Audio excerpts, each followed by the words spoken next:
You're watching continuing coverage here of a joint U.S.-Israel strike on Iran. And all of this is raising fears, of course, of a wider regional conflict. Retired Lieutenant General, former U.S. Ambassador to NATO, Doug Lute is here with me now to look into all of this. It is good to see you, Lieutenant General. Let's talk about Iran, because Iran oversees this network of proxies in the region. What kind of reaction could we see unfold here?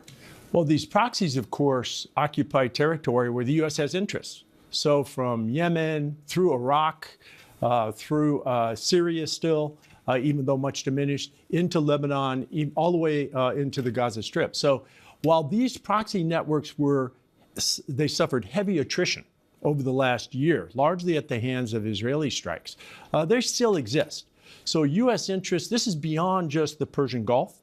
U.S. interests across the whole region can be threatened by way of these proxies. A lot of the Arab nations there, they cautioned against these strikes. They say that it could destabilize the region.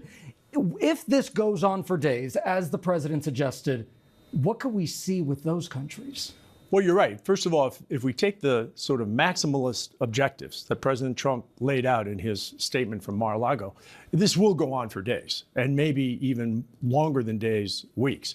And I think we're going to see increasingly some resistance by our Arab partners from Oman, who was actually mediating the U.S.-Iranian talks, but through the Omanis, the Emiratis, the Bahrainis, the Qataris, the Saudis, the Kuwaitis, the Iraqis will all have concerns that now that we've crossed the threshold into active combat, where does this end? And especially given the maximalist objectives the president laid out.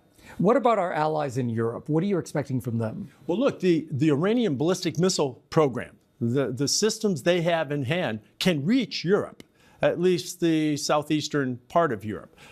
So that's a concern as well. And I think the Europeans will also be watching for the potential economic impact of this. Look, still something like 25% of the global oil supply still flows out of the Gulf through the Strait of Hormuz. And that strait is controlled in part by Iran. All right, Lieutenant General Doug Lute, former U.S. Ambassador to NATO as well. This is an issue that you've been looking at for many, many years now. We appreciate having you. Thank you so much. Good to be with you. Absolutely.